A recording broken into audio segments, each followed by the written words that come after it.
everyone, welcome back to Haywire Homestead. Today we are starting the process of putting up a greenhouse kit, and today day one is setting up the foundation. The first thing we did was pick the site. We wanted a site close to the house so we could come out and water easily.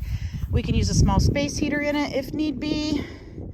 So we leveled the ground in this area.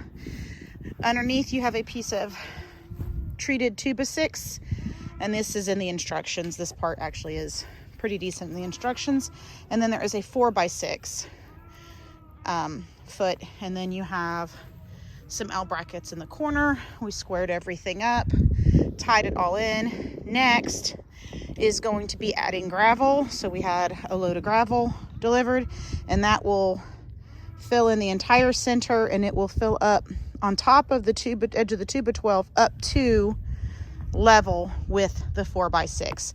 That will keep it from flying away and create a stable base. Also, the gravel will help any water from watering drain away from and out away from it.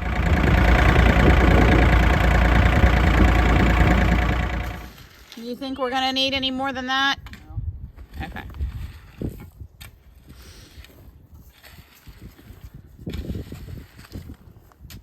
Gabe, is it your job to be the tamper again? I don't know.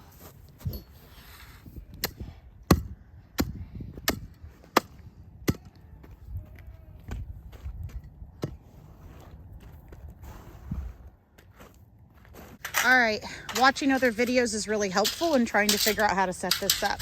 The one thing that we found on some of them, which we didn't check, is you have to double check. So there seems to be about a 1/4 to a 1/2 inch variance on some of these. With your base, it should be 75, and they're finding that some of them are a little less than 75. So we're going to try to lay it out to make sure we're good, and hopefully we are. Otherwise, he may be having to router out a channel for it to sit along the ledge appropriately, which we saw somebody else did.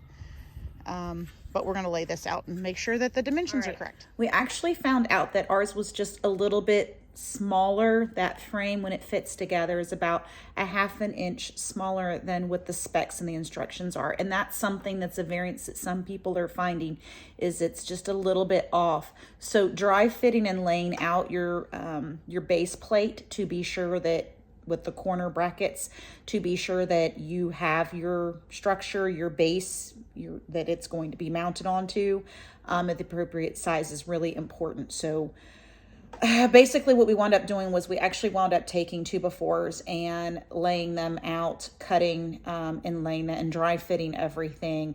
So the 2x4s are actually sitting in slightly on top of that 4x6. So everything fits together snugly, and then they are actually screwed down into that base structure. I didn't get to do any video of us setting up the initial part of it, and then I had to actually leave. So my husband and a couple of my sons and one of my son's friends came over and helped, but we're going to have Gabe talk a little bit about how things went when they were putting it together and let you guys see the finished product. Yeah, so some of the difficulties we had building this greenhouse were, first of all, this door. So the door, the way it slides, is sliding good now because we had to actually lube the door, but it was getting stuck. So it would sit there and you'd pull and it'd get stuck, and then you had to pull, stuck. So that we fixed by just lubing it. It was hard to even get it on the track, wasn't it? Not really. Not too bad. That wasn't too bad. Okay. So that's the first thing, and then here, I'll show you something outside actually. So over here, behind here, these bolts, they didn't line up exactly right, so we actually had to drill through. So You had to drill new holes? Yes, we had to drill new holes because the aluminum wasn't stamped right. And we had to do the same thing on this side as well, but it actually came with built-in gutters. Ooh, maybe we can harvest some rainwater there, huh? Off here and spills out each end. Okay. And then the panels were actually really easy, excluding the clips. The clips were a little bit difficult to put in place, but not too bad. Your fingers will definitely hurt after, but... Okay. The panels mainly just snapped in place. Then they have these little clips that clip in there, and overall not that bad. So actually over here, so, on the inside of the greenhouse, you have your windows. So Vents, those are vents. Windows. Okay, he says windows. So they actually pop up and prop up like this, so you can actually pick and choose where you want them. So if you wanted, you could have them both right here, or both right here, or both right here. Oh, okay, or both. Okay, either gotcha. One side, but you can pick and choose where you want them. Mm-hmm. So it comes with 2 windows, and then they snap up and sit like this. This one's a little more difficult to get in place. It definitely takes a good chunk of time. Did you say that the more people you have to help get it, definitely easier. So what makes it the most tedious is it comes with one size bolt. Mm-hmm. One size bolt, one size nut. Mm-hmm. For everything. Every single piece is using that bolt and nut everywhere. But I mean, aside from it being a little tedious, it's not that bad to put up. The panels are actually pretty sturdy. And then the base. We already talked about the base. Base we already talked about, so. Got a storm coming on Monday, so we'll see how this holds up.